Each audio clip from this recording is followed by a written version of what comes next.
যখন বছরের শুরুতে আসে আমাদের, তখন মানে বছরের শেষে বার্ষিক পরীক্ষার আগে আমরা খুব সিরিয়াস থাকি লেখাপড়ার বিষয়ে। মানে পরীক্ষার আগে আগে খুবই সিরিয়াস আমরা পরীক্ষার জন্য। বাট যখন একটা বছর শেষ হয়, মানে শুরু হয়, তখন আমাদের এই সিরিয়াসনেসটা থাকে না। প্রত্যেকটা বছর বার্ষিক পরীক্ষার আগে আল্লাহর কাছে দোয়া করি যে আল্লাহ এইবার আমাকে কোনো মতে পার করে দাও, এর পরের বার শুরু থেকে আমি সেই লেখাপড়া করবো, লেখাপড়া করে একবার ফাটাই ফেলবো।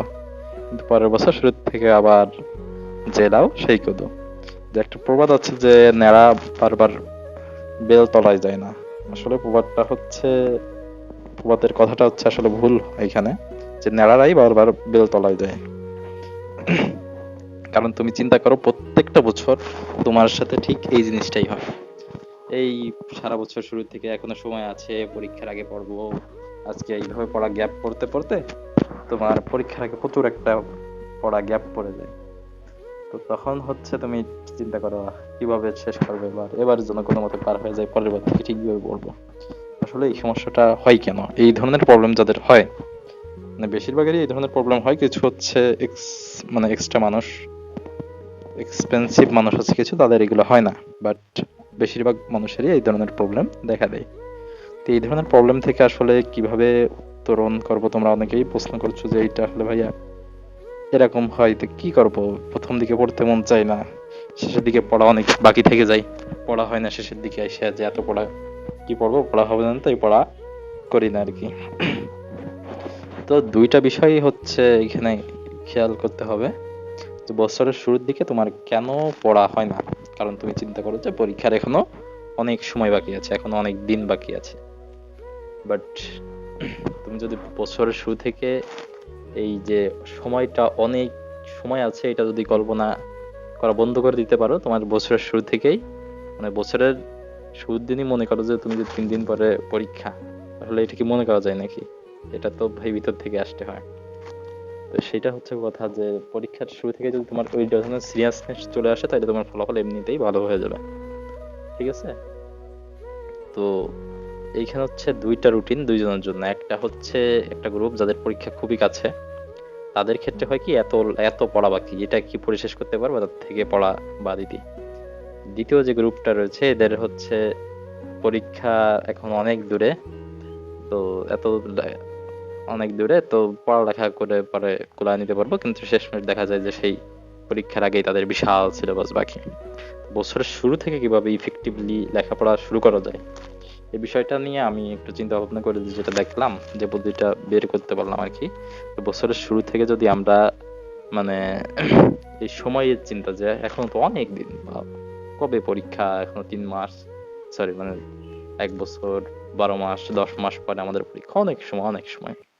বাট এইটাকে তুমি যদি একটু সংখ্যাটাকে মানে কমায় নিয়ে আসতে পারো, যেমন ধরো তুমি পরীক্ষা তোমার হচ্ছে এক্স্যাক্টলি কয়দিন আছে এটা চিন্তা না করে তুমি হচ্ছে চিন্তা করা শুরু করবে যে কত মাস, মানে সরি কত সপ্তাহ আছে আমাদের। তাইলে এই এত সপ্তাহ থাকলে আমাদের বইটা হচ্ছে একবার শেষ করে আরেকবার রিভিশন দিব এই সপ্তাহে, তাহলে হচ্ছে আমার এই সপ্তাহে আমার কতটুকু লেখাপড়া করা উচিত। প্রত্যেকটা সপ্তাহ শেষে এটা আবার মিলিয়ে দেখবে যে আমার কি আসলে ততটুকু লেখাপড়া করে আমি ততটুকু কুলাইতে পারছি কিনা, আমার ততটুকু সিলেবাস শেষ করতে পারছি কিনা। এইভাবে যদি পড়তে পারো তাহলে প্রত্যেকটা মানে প্রতিদিনের পরপর দিন ক্লিয়ার না হলে প্রতি সপ্তাহের পর প্রতি সপ্তাহে যদি ক্লিয়ার করতে পারো, তাহলে তুমি দেখবা যে তোমার পরীক্ষার আগে তোমার সিলেবাসও বাকি নেই, তোমার পরীক্ষার প্রস্তুতিটাও সুন্দর, বেশ কয়েকবার রিভিশন হয়ে গেছে, তোমার রেজাল্ট তখন এমনিই ভালো আসবে, পরীক্ষার ফলাফলও ভালো আসবে।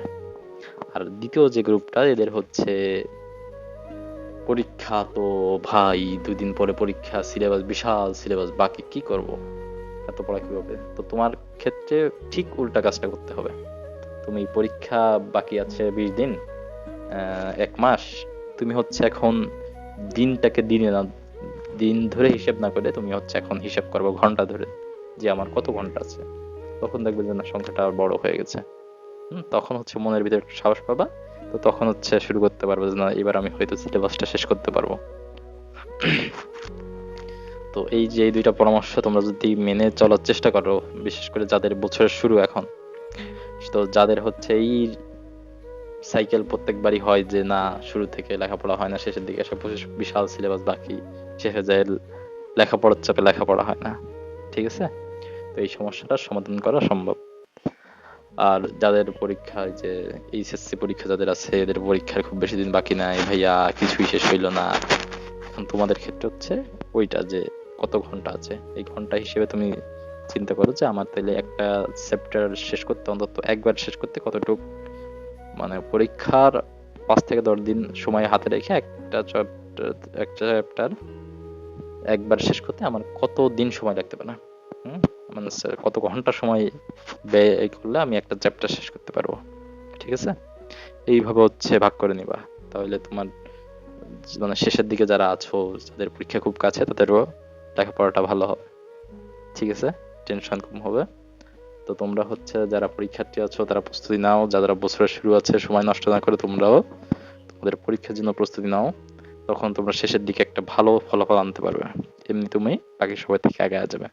ওকে, তো প্রত্যেকে ভালো থাকো, গুড নাইট, আসসালামু আলাইকুম।